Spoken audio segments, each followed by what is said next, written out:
This song is a war crime.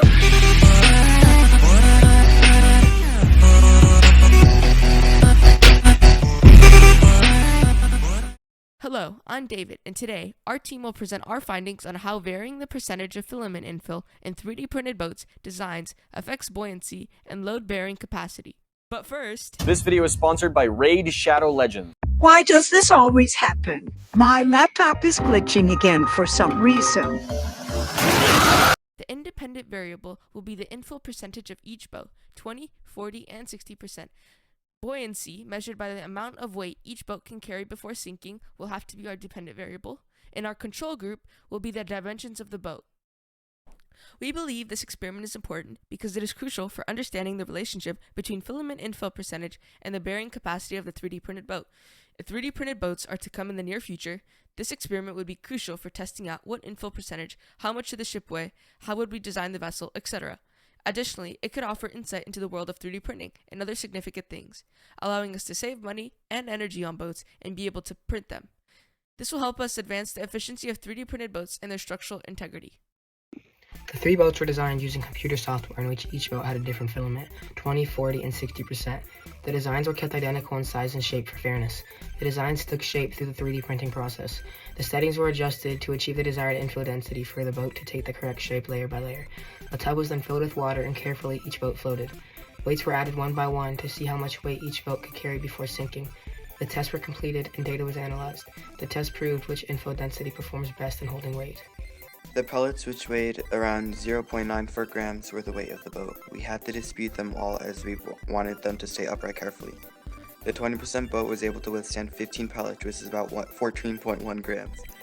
The 40% boat was able to hold 18 pellets, which is 16.92 grams. And lastly, the 60% boat was able to hold 12 pellets, or 11.28 grams. We then added up all the weights together so the 20% boat weighed 23.24 grams. The 40% boat weighed around 25.92 grams, and the 60% boat weighed about 22.14 grams.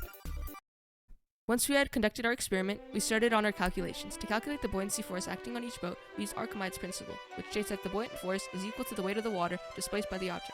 We first calculated the volume of each boat using appropriate equations based on their whole shapes.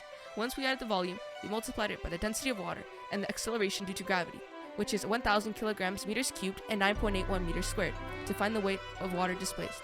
The weight of water displaced represents the buoyant force exerted on the boat. By subtracting the weight of the boat and any additional weight it could from the buoyant force, we obtain the net buoyant force acting on the boat. For the 20% infill boat, our volume is 30,934.361 millimeters cubed. Now let's convert the volume to cubic meters, which is 0.0309 meters cubed.